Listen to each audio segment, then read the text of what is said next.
الرحمن الرحيم نحمده ونصلي ونسلم على رسوله الكريم أما بعد فأعوذ بالله من الشيطان الرجيم بسم الله الرحمن الرحيم إياك نعبد وإياك نستعين صدق الله العلي العظيم وصدق رسوله النبي الكريم الأمين إن الله وملائكته يصلون على النبي يا أيها الذين آمنوا صلوا عليه وسلموا تسليما اللهم صل على سيدنا ومولانا محمد طب القلوب ودوائها وعافية الأبدان وشفائها ونور الأبصار وضيائها وعلى آله وصحبه وبارك وسلم مولاي صل وسلم دائما أبدا على حبيبك خير الخلق كلهم اللہ جل جلالہ واتم برہانہ وعظم شانہ کے حمد و ثنا سرکار فخر کائنات قائد المرسلین احمد مصطفیٰ جناب محمد مصطفیٰ صلی اللہ تعالی علیہ وسلم کی بارگاہ میں درود و سلام کا نذرانہ پیش کرنے کے بعد رب تعالیٰ کے فضل و کرم سے ماہانہ درس قرآن کا یہ سلسلہ جاری ہے۔ اللہ رب العزت قرآن مجید کے نور سے ہم سب کے قلب کو منور فرمائے اور اس مقدس و بابرکت محفل میں استقامت کے ساتھ خود بھی شرکت کرنے اور دوست و احباب کو دعوت دینے کی توفیق عطا فرمائے۔ گزشتہ درس میں عقائد کے حوالے سے اور غیر اللہ سے مدد کے حوالے سے گفتگو کا سلسلہ جاری تھا۔ اسی سلسلے کو مزید آگے بڑھاتے ہیں کہ رب تعالیٰ نے قرآن مجید میں ارشاد فرمایا ایاک نستعین، ہم خاص تجھ ہی سے مدد چاہیں، اور اس کی چند جزئیات چند حوالے گزشتہ درس میں بیان ہوئے۔ انہی حوالوں کے بعد سے آج ہم اپنی گفتگو کا سلسلہ شروع کرتے ہیں۔ یہ بات یاد رکھیں کہ عبادتیں اپنی جگہ، لیکن ان عبادتوں میں اہم ترین شے وہ ہے عقیدہ، کہ عبادت کرنے والے کا عقیدہ کیا ہے۔ وہ بہت بڑی شے ہے، کیونکہ اگر ابلیس کی طرف دیکھا جائے تو ابلیس بھی رئیس الملائکہ گزرا ہے، اپنے وقت کا رئیس الملائکہ، جس طرح وزیر اعظم کو عربی میں رئیس الوزراء کہا جاتا ہے، سربراہ، تو وہ تو فرشتوں کا تھا رئیس الملائکہ، لیکن عقیدے میں فساد آیا، ساری عبادتیں ضائع، اب بجائے رحمت کے لعنت کا مستحق ہوا۔ تو جن لوگوں نے غلط عقیدہ سمجھا، جانا، آگے غلط تشریحات کی، خود بھی راہ سے ہٹے، دوسروں کو بھی ہٹایا۔ استعانت کے حوالے سے یہ بات جاننا ضروری ہے کہ جو شخص جس سے مدد طلب کر رہا ہے اس سے رب تعالیٰ کے علاوہ مجازاً مدد طلب کر رہا ہے، کیونکہ پکارنے والا بھی جانتا ہے کہ حقیقتاً مدد صرف اللہ عز و جل کی طرف سے ہے۔ وہ نہ چاہے تو کوئی مدد نہیں ہو سکتی، اور اگر وہ چاہے تو کوئی نہ بھی کرے تب بھی مدد ہو جائے گی، لیکن اس نے درمیان میں وسیلے رکھے ہیں۔ ان میں سے ایک بات جو سارا ذہنوں میں آسانی سے پیوست ہو جائے کہ میرا رب قرآن مجید سورہ شعراء 19واں پارہ ارشاد فرماتا ہے وَإِذَا مَرِضْتُ فَهُوَ يَشْفِينِ، کہ جب میں بیمار ہوتا ہوں تو میرا رب مجھے شفا دیتا ہے۔ اب شفا رب کی طرف سے ہے، حقیقتاً شفا دینے والا رب ہے، اور اگر مجازاً مراد نہ لیا جائے کسی بھی شے کو تو پھر یہ کلینک کا کیا ہوگا؟ ان ڈاکٹروں کا کیا ہوگا، ان ہاسپٹلوں کا کیا ہوگا۔ بیمار جب کسی مرض میں ہو تو ان ہاسپٹلوں کی طرف جاتا ہے، ان جگہوں کی طرف جاتا ہے، ڈاکٹر کے پاس جاتا ہے، اور جب گیا تھا بیمار تھا، اسے بھی پتہ ہے بیمار ہے، وہاں سے دوائی لے رہا ہے۔ حالانکہ میرا رب فرماتا ہے وَإِذَا مَرِضْتُ فَهُوَ يَشْفِينِ، کہ جب کوئی شخص بیمار ہوتا ہے تو اللہ ہی اسے شفا دیتا ہے۔ اب یہ ڈاکٹر کے پاس کیا کرنے گیا؟ اتنی سی بات اگر سمجھ میں آ جائے تو وسیلہ بھی سمجھ آ جائے، حقیقت اور مجاز بھی سمجھ آ جائے، عقیدہ درست سمت کی طرف آ جائے کہ بندہ بیمار ہوا، وہ ڈاکٹر کے پاس گیا، حالانکہ میرا رب فرماتا ہے شفا تو میں دیتا ہوں، تب اسے تو مسجد میں آنا چاہیے، اسے تو قرآن مجید پڑھنا چاہیے، اسے تو رب رب کہہ کے پکارنا چاہیے، لیکن بجائے ان باتوں کے ساتھ ہی ساتھ وہ ڈاکٹر کے پاس گیا، وہاں جا کے اس نے دوائی لی۔ اب جب دوائی لی تو اس کا مطلب یہ ہے کہ وہ یہ جانتا ہے، سمجھتا ہے کہ دوائی تو میں نے لے لی لیکن شفا میرا رب عطا فرمائے گا۔ تو اب یہ دوائی کیا شے ہے؟ تو کہا جائے گا یہ مجازن وسیلہ ہے کہ اس میں اللہ تاثیر پیدا فرمائے گا اور یہ جسم میں جا کے شفا کا باعث ہوگی۔ یہ ہے اصل نقطہ، یہ ہے استعانت۔ اب جس نے استعانت غیر اللہ کو بالکل ناجائز کہہ دیا، تو اگر ان میں سے کوئی شخص اگر ڈاکٹر کے پاس پہنچ گیا، اور جاتے ہیں ہاسپٹلوں میں جاتے ہیں، آپریشن بھی ہوتے ہیں ان لوگوں کے، اب وہ کس نیت سے وہاں گیا؟ اب ڈاکٹر سے مدد طلب کر رہا ہے، مجھے یہ ہو گیا، تو یہاں کیا کرنے آیا؟ تو جب مسجد جاتا، اللہ رب العزت کے حضور اپنے آپ کو پیش کرتا، جو تیرا ایک کانسیپٹ ہے، تیرا نقطہ نظر ہے، اس کے مطابق چلتا۔ تو کہاں یہاں تشریف لے آیا؟ غیر اللہ کی استعانت ناجائز، تو ڈاکٹر کے پاس کیا کرنے آیا؟ تو کہے گا نہیں یہاں گنجائش ہے۔ کس چیز کی گنجائش؟ کہے گا کہ اللہ نے اسے ڈاکٹر بنایا کہ ان لوگوں کا علاج کرے، اس وجہ سے میں آیا۔ تو مطلب تو یہی ہے کہ اللہ نے جسے عطا فرمایا وہ رب کی عطا سے بندوں کی مدد کرتے ہیں، رب کی عطا سے، یہ بات ضروری ہے، رب کی عطا سے، اس کی عطا ہے تو مدد ہے۔ اگر اس کی عطا نہ ہو تو ڈاکٹر اگرچہ کتنی بڑی ڈگری کیوں نہ رکھ لے، کتنے بڑے منصب و مقام پر فائز کیوں نہ ہو جائے، اب اس کی کسی دوا میں کوئی شفا نہیں۔ تو شفا کو پیدا کرنے والا رب ہے، اگر وہ چاہتا تو ڈائریکٹ بندے کو عطا کر دیتا، لیکن اس نے درمیان میں وسیلہ رکھا ہے۔ اور اتفاق ہے کہ اس ڈاکٹر کی دوائی، آپریشن کے مراحل، ہاسپٹلوں میں آنا جانا، ہر ایک اس چیز کو مانتا ہے، اس چیز کو مانا جا رہا ہے۔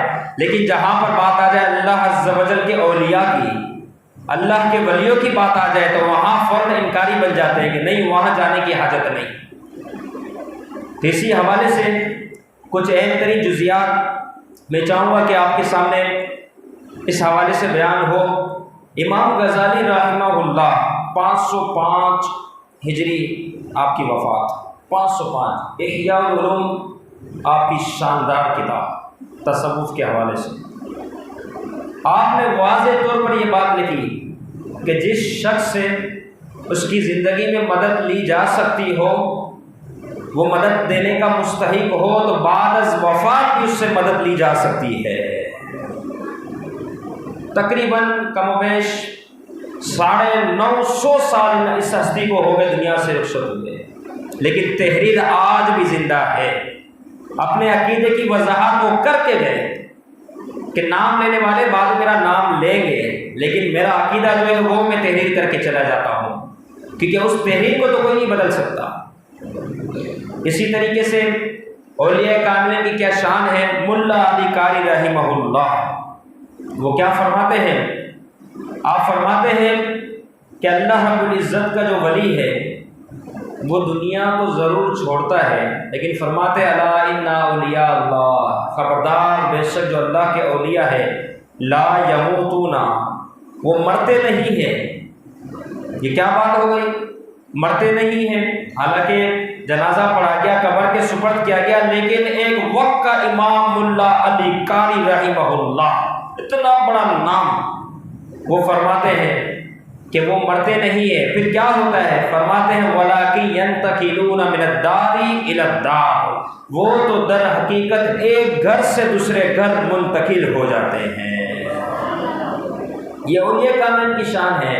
ہمارے بزرگان دین نے عقیدے کی وضاحت کر دی، وہ اپنے اپنے عقائد کو تحریر کر کے گئے، لیکن بعد میں آنے والے لوگوں نے اس حوالے سے فساد برپا کیا۔ خواجہ غریب النواز معین الدین چشتی رحمہ اللہ، کتنا بڑا نام، کتنا بڑا ہند کے ولی، بادشاہ، سلطان تک کہلاتے ہیں۔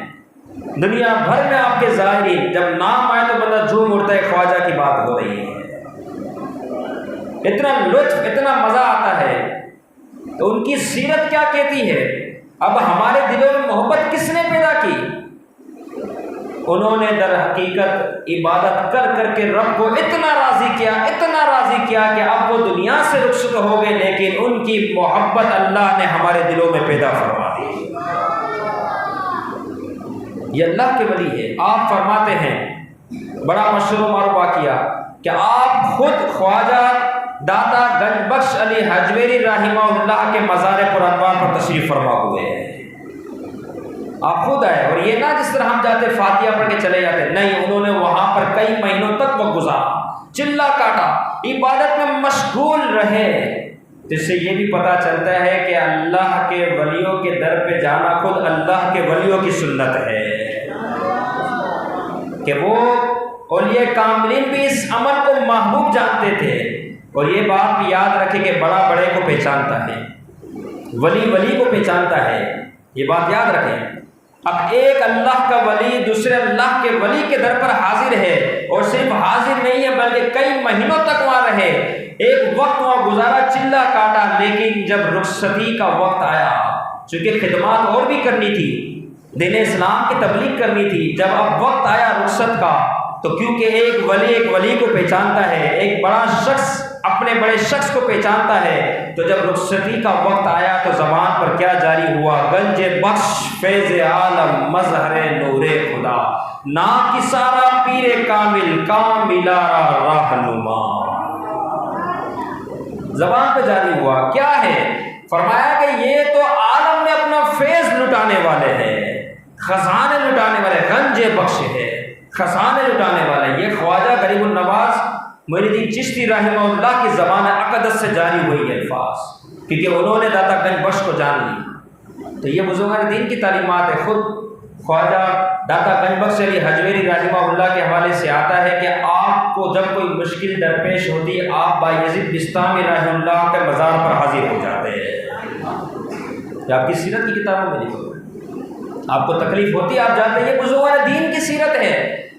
آپ داتا حضور گنج بخش علی حجویری رحمہ اللہ کہ آپ تاریخ دنیا میں تشریف لانا، آپ تاریخ پیدائش کے بارے میں 400 ہجری بتائی جاتی ہے، اور تاریخ وفات 465 تقریباً، یعنی آج اگر ہم وقت دیکھیں تو کم و بیش 1000 سال گزر چکے ہیں۔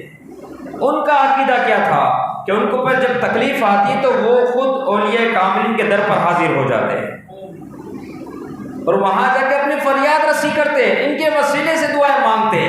کتنا صاف ستھرا زمانہ تھا، کوئی بہکانے والا نہ تھا کہ یہ شرک ہے، یہ بدعت ہے، یہ تو ہمارے اولیاء کاملین سلف صالحین بزرگ دین کا طریقہ ہے کہ جب ان کو کوئی مشکل آتی ہے تو اللہ رب العزت کے اولیاء کا وسیلہ رب کی بارگاہ میں پیش کرتے ہیں۔ ان کی چاہت ہے، ان کی تمنا ہے، اور خالی وسیلہ نہیں بلکہ وسیلہ پیش کر کے جانتے ہیں کہ اللہ کے ولی کا نام لیا، رب کی بارگاہ میں پیش کیا، انشاءاللہ مشکلات بھی حل ہو جائیں گی۔ یہ ان کی تمنا ہوا کرتی تھی۔ تو اس طریقے سے اب میں نے خاص طور پر خواجہ کا نام لیا، اسی طریقے سے خاص طور پر داتا گنج بخش علی حجویری رحمہ اللہ کے حوالے سے کلام کیا، کیونکہ کل کی شب آپ کے عرس مبارکہ کی شب ہے۔ داتا گنج بخش علی حجویری رحمہ اللہ کے عرس کی شب 18 صفر المظفر، جو کہ پرسوں کا دن آپ کے عرس کا دن ہے۔ تو اس حوالے سے میں خاص طور پر یہ عرض کرتا چلوں کہ اللہ نے اپنے اولیاء کو بے شمار اختیارات بھی عطا فرمائے ہیں۔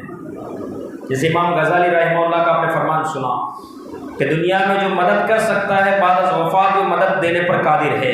اس حوالے سے میں عرض کرتا چلوں، خواجہ داتا گنج بخش علی حجویری رحمہ اللہ، داتا حضور کے حوالے سے یہ آتا ہے کہ جب آپ لاہور میں تشریف فرما ہوئے، بالکل اختصار کے ساتھ میں بتاتا چلوں کہ اللہ نے اپنے اولیاء کامل کو کیسے کیسے اختیارات دیے ہیں کہ آپ جب لاہور میں تشریف فرما ہوئے اس وقت بد مذہبوں کی حکومت تھی، غیر مسلم چاروں طرف پھیلے ہوئے تھے، مسلمان تو بہت دور دراز تک بھی نام و نشان نہ ملتا تھا۔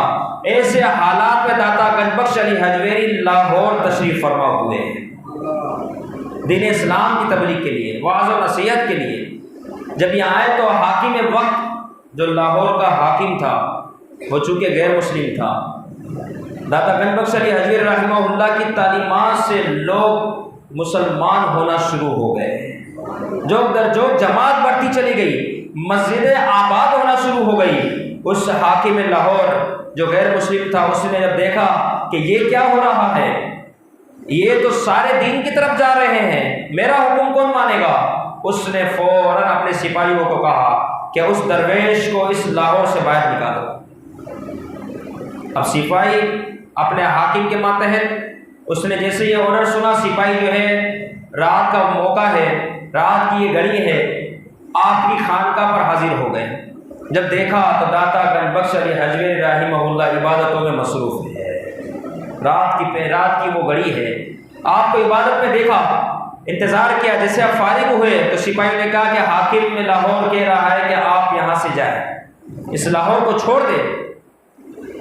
داتا گنج بخش علی حجویری رحمہ اللہ فرمانے لگے کہ میں تو لوگوں کو آخرت کے حوالے سے ڈرا رہا ہوں، لوگوں کو دین اسلام اللہ کا پیغام پہنچا رہا ہوں، تو مجھے کہتا ہے یہاں سے چلے جا۔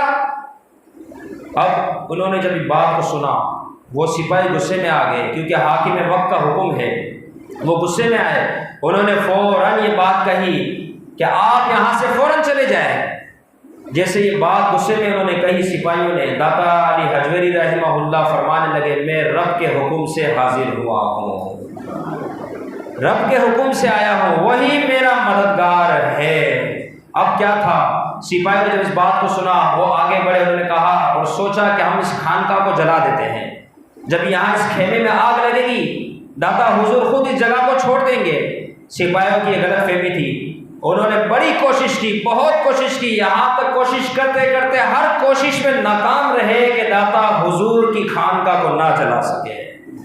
آخرکار پھر مایوس ہو کے حاکم وقت لاہور کے پاس پہنچتے ہیں، اس حاکم لاہور کے پاس پہنچنے کے بعد ساری بات بتاتے ہیں۔ اب چونکہ وہ غیر مسلم تھا، وہ کہتا ہے اتنا سی کام تم سے نہ ہوا، اس درویش کو تم باہر نہ کر سکے، تم کس قسم کے سپاہی ہو؟ ابھی اس سے لڑائی کر رہا ہے کہ پیچھے سے آواز آئی کہ بادشاہ کے محل میں آگ بھڑک اٹھی ہے، فوراً اس نے انتظامات کیا آگ کو بجھایا جائے۔ اب ایک جگہ تو وہ تھی جو داتا حضور کا محل تھا، داتا حضور کی خانقاہ تھی، داتا حضور کی عبادت کرنے کی جگہ تھی، یہ سپاہی آگ لگانا چاہ رہے ہیں لیکن وہاں آگ لگ نہیں رہی۔ ایک یہ جگہ ہے کہ جہاں بادشاہ آگ بجھانا چاہ رہا ہے لیکن آگ بجھ نہیں رہی۔ اب وہ پریشان ہوا کیا کیا جائے، بہرحال یہ اس کو بات سمجھ آئی کہ اس درویش کے خیمے کو یہ آگ لگانے گئے تھے، لگتا ہے اسی کا یہ اثر ہے، لہذا میرا محل تو پورا جل کر خاکستر ہو جائے گا، کیوں نہ میں اس درویش کے پاس ہی حاضر ہو جاؤں۔ حاکم لاہور غیر مسلم داتا علی حجویری رحمہ اللہ کے قدموں میں حاضر ہو گیا اور معافی تعافی کرنے لگا، حضور محل کی آگ نہیں بجھ رہی، مجھے معاف کر دے۔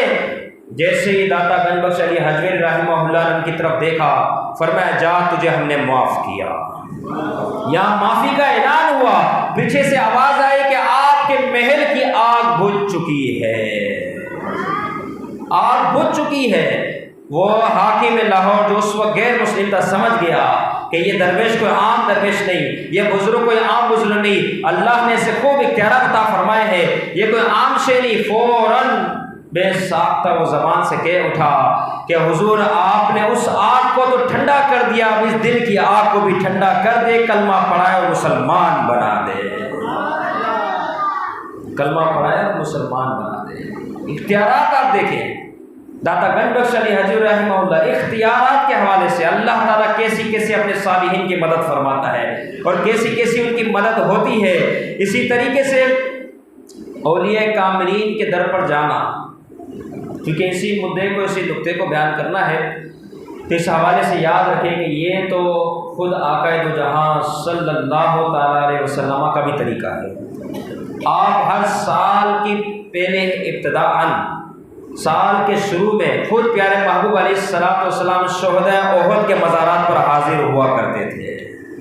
خود رسول اللہ صلی اللہ تعالیٰ علیہ وسلم شہداء احد کے مزارات پر جایا کرتے تھے، اور جب اس پہاڑ پر چڑھتے تو سلام فرماتے اور ساتھ ساتھ کہتے کہ تمہیں سلام ہو، تمہارے صبر کرنے پر سلام ہو، اور آخرت میں اللہ نے جو گھر تمہیں عطا فرمائے وہ تم سب کو مبارک ہو۔ حضور جایا کرتے تھے۔ اسی طرح ایک شخص کو مروان نے دیکھا۔ اب مروان نے دیکھا، اس بات کو مسند امام احمد بن حنبل کے اندر بھی لکھا گیا۔ مروان نے ایک شخص کو دیکھا کہ ایک شخص وہ ہے جو رسول اللہ صلی اللہ تعالیٰ علیہ وسلم کی قبر انور پر وجہہ علی القبر اپنے چہرے کو اپنے چہرے کو مٹی کے اوپر ٹچ کیا ہوا ہے، اس مٹی کے اوپر لگایا ہوا ہے، اور اس کا چہرہ جھکا ہوا ہے۔ مروان وہاں سے گزرا اور اس نے کیا کہ فوراً ان کی گدی سے اس کو پکڑا، اور پکڑنے کے بعد اوپر کیا اور کہا یہ کیا کر رہے ہو؟ مسند امام احمد بن حنبل کے اندر حدیث مبارک۔ یہ ریکارڈنگ کا سلسلہ بھی ہے رب تعالیٰ کے فضل سے، تاکہ میسیج صحیح طرح پہنچ جائے۔ کچھ لوگ جو اس طریقے سے عقیدے میں انتشار پھیلاتے ہیں ان کو روکا جا سکے، جو مزارات سے لوگوں کو دور کرتے ہیں ان کو اس عمل سے دور کیا جا سکے کہ یہ تمہارا عمل تمہارے ساتھ ہے۔ جو اولیاء کاملین سے محبت کرنے والا ہے وہ رب کے فضل سے ان کے مزارات پر حاضر ہوگا، ان کو اس طرح ثواب بھی کرے گا۔ تو اب کیا ہوا؟ اس حوالے سے جو ہے مسند امام احمد بن حنبل کے اندر بھی روایت موجود ہے کہ وہ مروان نے ان کی گدی سے انہیں پکڑا اور پیچھے کی طرف کیا اور کہنے لگا یہ تم کیا کر رہے ہو؟ تو انہوں نے، اس شخص نے کیا جواب دیا؟ اس نے کہا کہ میں اس مٹی کی تعظیم نہیں کر رہا، ان پتھر اور ان در و دیوار کی تعظیم نہیں کر رہا، اور نہ اس قبر کی تعظیم کر رہا ہوں، بلکہ میں تو قبر کے اندر جو روح انور ہے ان کی میں تعظیم کر رہا ہوں، اس روح انور کی تعظیم کر رہا ہوں۔ اب یہ روح انور آپ علیہ السلام کے روضہ انور پر کھڑے ہو کر وہ یہ بات کر رہے ہیں، اور اسے لکھا گیا کہ بزرگ کون تھے جن کا چہرہ وجہی علی القبر، اپنے چہرے کو قبر پر رکھے ہوئے تھے، مٹی پر رکھے ہوئے تھے، جنہوں نے لفظ ادا کیا کہ میں تو روح کی تعظیم کر رہا ہوں، قبر کی تعظیم کرنا مقصد نہیں۔ تو ان کے بارے میں لکھا گیا وہ صحابی رسول حضرت ابو ایوب انصاری رضی اللہ تعالی عنہ تھے۔ صحابہ کی سنت کہ حضور کے روضہ انور پر حاضر ہو کے کس قدر دعا مانگ رہے ہیں، کس قدر عمل کر رہے ہیں۔ تو یہ تو صحابہ کا طریقہ رہا، لیکن بعد میں آنے والوں نے کچھ اپنی طرف سے اس قسم کے عجیب و غریب باتیں کرنا شروع کر دی۔ اور یا ایک بات میں اور شامل کروں، شاہ عبد العزیز محدث دہلوی رحمہ اللہ، کتنا بڑا نام، آپ کے والد شاہ ولی اللہ محدث دہلوی، ان کے والد شاہ عبد الرحیم رحیم محدث دہلوی رحمہ اللہ، کتنا بڑا گھرانہ یہ، یہاں تک کہ آج اگر کوئی درس نظامی سے فارغ ہوتا ہے ان کی سند شاہ عبد العزیز محدث دہلوی رحمہ اللہ سے جا کے ملتی ہے۔ ہمارے غیروں کا بھی یہی معاملہ ہے، جو مزارات پہ جانے سے روکتے ہیں ان کی بھی سند شاہ عبد العزیز محدث دہلوی رحمہ اللہ سے جا کے ملتی ہے، ان کی سند پر لکھا ہوتا ہے، کیونکہ جس کی سند وہاں تک نہ پہنچے ان کی سند بیچ میں اٹک گئی، ان کی سند ہی معلق ہو گئی، لہذا شیخ عبد العزیز محدث دہلوی رحمہ اللہ تک سند کا پہنچنا ضروری ہے۔ اب آئے ان کے عقیدے کے بارے میں، ان کا کیا عقیدہ تھا؟ آپ فرماتے ہیں، یہ زبدۃ النصاحی کے اندر رسالہ ذبیحہ موجود ہے، زبدۃ النصاحی کے اندر رسالہ ذبیحہ موجود ہے، اس کے اندر یہ چیز موجود ہے۔ آپ فرماتے ہیں کہ ہم نے اپنے آبا و اجداد کو اس طرح پایا اور خود بھی اس پر عمل کیا کہ جب ان کی تاریخ آتی ہے تو ہم ان کے مزارات پر عرس کی محفل سجاتے ہیں، شیرینی کا اہتمام کرتے ہیں، فاتحہ کا اہتمام کرتے ہیں، ان کے ذریعے سے برکتوں کو حاصل کرتے ہیں۔ اور فرمایا بالاجماع علماء، فرمایا یہ سارا عمل، شیرینی تقسیم کرنا، فاتحہ پڑھنا، عرس منانا اور یہ کامل کے در پر حاضر ہونا، ان کے وسیلے سے دعا کرنا، فرماتے بالاجماع علماء کا اس بات پر اجماع ہے کہ یہ تمام کام جو ہے مستحسن بھی ہے اور بہت اچھے ہیں۔ یہ کون کہہ رہے؟ شاہ عبد العزیز محدث دہلوی رحمہ اللہ۔ یہ ان کی تعلیمات ہیں۔ اب دوسری طرف آپ آئیں، ہم درس نظامی کا نام لیتے ہیں عالم کورس کے حوالے سے۔ درس نظامی، ان کے بانی ملا نظام الدین رحمہ اللہ، جن کے وصال تقریباً بعض نے بتایا 1774، بعض نے بتایا 1747، یعنی 47 یا 74، مگر ہجری کے اعتبار سے 1700، یعنی عیسوی کے اعتبار اگر دیکھا جائے تو 1700 بنتی ہے، عیسوی کے اعتبار سے 1774 یا 1747۔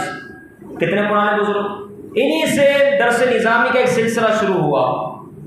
ملا نظام الدین رحمہ اللہ، آپ کے صاحبزادے عبدالعلی لکھنوی فرنگی رحمہ اللہ، بہت بڑا نام ہے، میں ان کی سیرت کے حوالے سے کلام نہیں کرتا، ورنہ بہت کافی ٹائم درکار ہے کہ عبدالعلی لکھنوی فرنگی رحمہ اللہ، ان کے حوالے سے آتا ہے کہ جب یہ اپنے استاد کی خدمت میں حاضر ہوتے ہیں، اور میں یہاں یہ بھی عرض کرتا چلوں، سیدی اعلیٰ حضرت امام محمد رضا خان فاضل بریلوی رحمہ اللہ کے والد ماجد مولانا نقی علی خان، ان کے والد مولانا رضا علی خان رحمہ اللہ، اور ان کا جو سلسلہ جاتا ہے در حقیقت اپنے پیر و مرشد سے، وہ انہی کے شاگردوں میں تھے، انہی کے قریبی شاگردوں میں تھے، یعنی کتنا قریبی واسطہ ہے ان بزرگان دین کا۔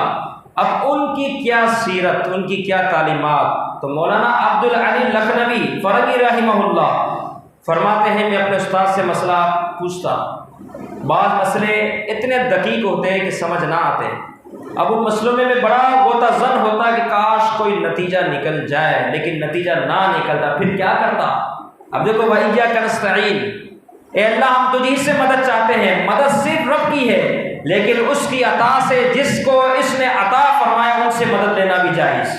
کس طرح کہ عبدالعلی لکھنوی فرنگی رحمہ اللہ فرماتے ہیں، اتنے بڑے بزرگ، آپ فرماتے ہیں کہ میں جو ہے جب مسئلہ سمجھتا لیکن سمجھ نہ آتا، اپنے والد ماجد کی قبر پر حاضر ہو جاتا، اپنے والد کی قبر پر حاضر ہوتا، ان کے مزار پر جاتا، ان کا نام ملا نظام الدین رحمہ اللہ، ان کے مزار پر جاتا، اور جانے کے بعد کیا کرتا؟ فرماتے ہیں کہ میں جاتا اپنا مسئلہ بیان کرتا، تو گویا کہ مجھے یوں محسوس ہوتا کہ میرے ابا جان میرے سامنے بیٹھ کر اس مسئلے کو حل کروا رہے ہیں، میرے سامنے بیٹھ کے اس مسئلے کو حل کروا رہے ہیں، رب کے فضل سے ان کے وسیلے سے وہ دعائیں کرتا، اللہ تعالیٰ فوراً اس مسئلے کو میرے لیے حل فرما دیتا۔ یہ بزرگان دین کا عقیدہ ہے۔ نہ جانے لوگ کہاں سے کہاں نکل گئے، کس کس طریقے سے جو ہے وہ لوگوں کو گمراہ کرنا شروع کر دیا۔ پارہ نمبر 30 تفسیر عزیزی، یہ عزیزی میں اس لیے بار بار حوالے پیش کر رہا ہوں کہ یہ تو ہمارے بھی اپنے بھی مانتے ہیں، غیر بھی مانتے ہیں۔ مولانا شاہ عبدالعزیز محدث دہلوی رحمہ اللہ 30ویں پارے کی تفسیر کے تحت لکھتے ہیں، تفسیر عزیزی میں کیا فرماتے ہیں؟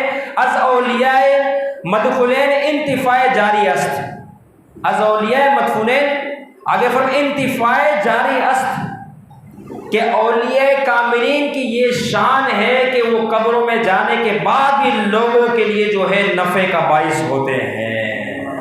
مدفونین انتفاع، دفن ہونے کے بعد بھی فرماتے انتفاع جاری است، کہ ان کی قبر پر کوئی جاتا ہے تو اللہ رب العزت اس ولی کامل کے صدقے انہیں نفع عطا فرماتا ہے۔ یہ ان کا عقیدہ ہے، کم از کم ان کے عقیدوں کو یہ پڑھ لیتے ہیں تو پھر کسی کو مزار پہ جانے سے منع نہ کرتے ہیں، کیونکہ مزار پہ جانے والا یہ عقیدہ لے کر جاتا ہے کہ میں ان کے وسیلے سے رب کی بارگاہ میں دعا کر رہا ہوں، حقیقتاً دینے والا رب ہے، لیکن مجازاً ان کے ذریعے سے ہمیں عطا فرما دے، تو اس میں کوئی خرابی نہیں ہے۔ بہرحال یہ ہے کہ اس طریقے سے اشیاء اللمعات کے حوالے سے بھی ایک حوالہ ملتا ہے، گفتگو کو آخری سمت کی طرف لے جا رہا ہوں تاکہ مزارات کے حوالے سے ہمارا کانسیپٹ، ہمارا ذہن کلیئر ہو جائے، پھر ہم جب مزار پر جائیں تو بڑا سکون حاصل ہو، بڑا سکون حاصل ہو کہ ہم کس در پر حاضر ہو گئے، اللہ کے ولی کے در پر حاضر ہو گئے، اور ان کے وسیلے سے دعا کرنے میں ہمیں خوب مزہ آئے، پھر کوئی ہمیں ایاک نستعین کے آیت مبارکہ پڑھ کر راہ سے ہٹا نہ سکے، کیونکہ جب ہم نے اس کے معنی مفہوم تفسیر کو صحیح طرح جان لیا، جس طرح اکابرین نے لکھا، ان کا جو عمل رہا، ان کے مطابق ہم چلنے والے بن گئے، تو پھر ہمیں کوئی راہ سے ہٹانے والا نہیں ہوگا۔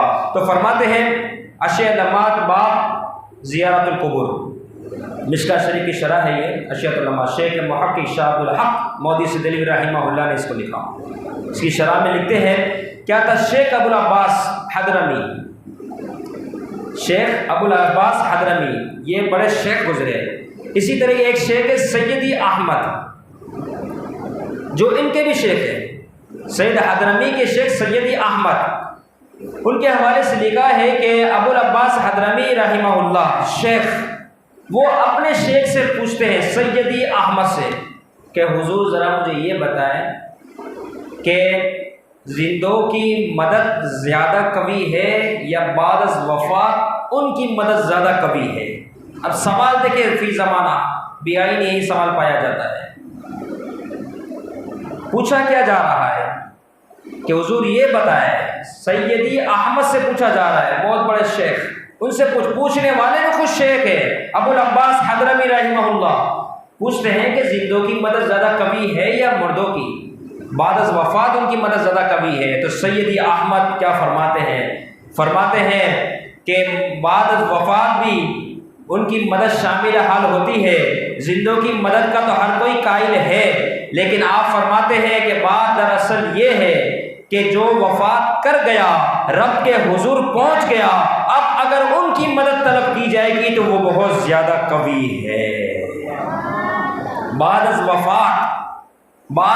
وفات یہ ہمارے صالحین کا عقیدہ ہے، یہ ان کے نقش قدم پر چلنے کا طریقہ ہے۔ فرماتے بعد از وفات اگر ان کو مدد کے لیے پکارا جائے رب کے فضل سے مجازن فقط، تو فرمائی ان کی مدد بعد از وفات زیادہ قوی ہے زندہ ہونے کے اعتبار سے، یعنی زندوں کی مدد اس قدر قوی نہیں جتنا بعد از وفات ان کی مدد، ان کا انتفاع زیادہ مقبول اور قوی ہو جایا کرتا ہے۔ یہ ہمارے سلف صالحین کا طریقہ رہا، اور اپنے دلوں کے اندر صحابہ کی محبت، اہل بیت اطہار کی محبت، اولیاء کاملین کی محبت کو سجائے لیتے ہوئے زندگی گزارنا، اور اسی کے ساتھ قبر کے اندر جانے والے کی شان ہی بہت اعلیٰ ہے۔ باعث بستامی رحمہ اللہ سے کسی نے پوچھنے والوں نے پوچھ لیا کہ حضور یہ بتائیں کہ میں اگر چاہوں کہ میرا رب کا قرب مجھے حاصل ہو جائے، ہم میں سے ہر شخص یہ چاہتا ہے کہ رب تعالیٰ کے ہم قریب ہو جائے، قرب الہی نصیب ہو جائے، تو باعث بستامی رحمہ اللہ سے پوچھ لیا حضور ہم رب کا قرب چاہتے ہیں، کیا عمل کریں؟ آپ نے فرمایا اللہ کے ولیوں سے محبتیں کرو، اللہ کے اولیاء سے جو اللہ کے محبوب ہیں انہیں اپنا محبوب بنا لو۔ اچھا اس کا کیا فائدہ ہوگا؟ آپ فرماتے ہیں کہ جب ان کی زبان پر تمہارا نام آئے گا، ان کے دل پر تمہارا نام ہوگا، اللہ رب العزت کی خاص رحمت جیسی اس کی شان ہے، وہ اپنی رحمت سے خاص اولیاء کاملین کے دلوں پر رحمتوں کا نزول فرماتا ہے، اور جب اس اللہ کے ولی کے دل پر تمہارا نام ہوگا، اس کی برکت یہ ہوگی کہ اس رحمت کے صدقے اللہ تمہاری بھی بخشش و مغفرت فرما دے گا، یہ قرب الہی نصیب ہوگا۔ اور یہی وہ صالحین ہے۔ نسائی شریف کے اندر حدیث مبارکہ ہے، آخری روایت، گفتگو ختم۔ نسائی شریف کے اندر روایت ہے کہ پیارے محبوب علیہ السلام نے فرمایا بروز محشر کچھ لوگ اللہ رب العزت سے ادب کے ساتھ جھگڑا کریں گے، ادب کے ساتھ، جو ان کی شان نشان ہوگا۔ محبوب علیہ السلام بیان فرما رہے ہیں نسائی شریف کے اندر حدیث مبارکہ کہ وہ جو ان کی شان نشان ہے اور ادب کے ساتھ جھگڑا کریں گے۔ آج ہم سے پوچھتے ہیں تمہارے دلوں میں اولیاء کی محبت کیوں ہے؟ رب کا کرم ہے، اس کا فضل ہے کہ اس نے ہمارے دلوں کے اندر اولیاء کی محبتوں کو پیدا فرمایا ہے، یہ رب ہی کا کرم ہے کہ ہم ان کے عرس مناتے ہیں، ان کی تاریخ میں احسان ثواب کرتے ہیں، ان کے خاص فیضان کو حاصل کرنے کی کوشش کرتے ہیں، یہ رب ہی کا کرم ہے۔ حضور علیہ السلام فرما رہے ہیں کہ وہ خاص لوگ اس وقت اللہ کی بارگاہ میں جھگڑا کریں گے ادب کے ساتھ۔ ہوگا کیا معاملہ؟ میرا رب فرمائے گا جاؤ تم نیکوکار ہو، جنت میں چلے جاؤ۔ وہ کہیں گے اللہ ہمارے ساتھ کچھ ہمارے ساتھی بھی تھے جو ہمارے ساتھ جمعہ پڑھتے تھے، ہمارے بیان کو سنتے تھے، نمازیں پڑھتے تھے، دیگر اچھے اچھے کام ہمارے ساتھ کرتے تھے، اے اللہ تو انہیں بھی جنت میں داخل فرما۔ اب یہ صالحین نیکوکار جنت اہل جنت جنہیں کہا جائے وہ اب یہ تمنا کر رہے کہ اللہ وہ ہمیں نظر نہیں آ رہے، تو اپنے فضل سے انہیں بھی جنت میں داخل کر۔ میرا رب فرمائے گا ان کے گناہ بہت ہیں، ان کی سیئات بہت ہیں، لہذا تم جنت میں جاؤ، ان کا ٹھکانہ تو جہنم ہے، لہذا تمہارا جو معاملہ ہے وہ جنت کے حوالے سے ہے، تم نے اپنی زندگی رضا والی گزاری، تم جنت میں جاؤ۔ وہ کہیں گے اے اللہ، جو اس وقت ان کی شان نشان ہوگا، اے اللہ ہم اس وقت تک جنت میں نہیں جائیں گے جب تک ان کو اپنے ساتھ جنت میں داخل نہ کر لیں۔ یہ نیکوکار کی صحبت ہے، یہ نیکوکار کی صحبت کے فوائد ہے کہ ان کی صحبت کتنا فائدہ پہنچاتی ہے۔ پھر جب میرا رب عز و جل ان کے اس کلام کو سنے گا تو پیارے محبوب علیہ الصلوۃ والسلام نے فرمایا، اب میرا رب ان کے سامنے یہ ارشاد فرمائے گا، اذهبوا فاخرجوا منهم من عرفتهم۔ کیا فرمایا؟ اذهبوا، جاؤ، کہاں جاؤ؟ اس دوزخ کے دروازے پر چلے جاؤ۔ آگے کیا کرو؟ فاذهبوا، بس تم وہاں پر تو چلے جاؤ، آگے فاخرجوا منهم، ان میں جتنے جہنمی تمہارے چاہنے والے ہیں، جنہیں تم اچھے طریقے سے جانتے ہو، جو ہے تو گنہگار لیکن جنہیں تم جانتے ہو، تمہاری صحبت، تمہاری دوستی، تمہارے دلوں میں ان کا نام، اس وجہ سے فاخرجوا منہم، انہیں اس دوزخ سے نکالو، من عرفتہم، جن کو تم جانتے ہو انہیں دوزخ سے نکال کے جنت میں داخل کر دو۔ اتنی بڑی شان ہے نیکوکار سے محبت کرنے کی۔ اللہ تعالیٰ ہمیں صالحین سے سچی محبت نصیب فرمائے اور ان کا بغض رکھنے والوں کے شر سے ہماری حفاظت فرمائے، اور ہر تاریخ جو بزرگان دین کی آیت اس میں خوب اور اس سے مبارکہ منانے کی توفیق عطا فرمائے، اور جو واعظ و نصیحت درس ہوا اللہ تعالیٰ اسے اپنی بارگاہ میں قبول فرمائے، غلطی کوتاہی کمی معاف فرمائے، اور خاص طور پر یہ ماہانہ درس ہوتا ہے، اس میں خود بھی شرکت پابندی کے ساتھ کرنے کی اور دوستوں احباب کو بھی دعوت دینے کی توفیق عطا فرمائے۔ وما علینا الا البلاغ۔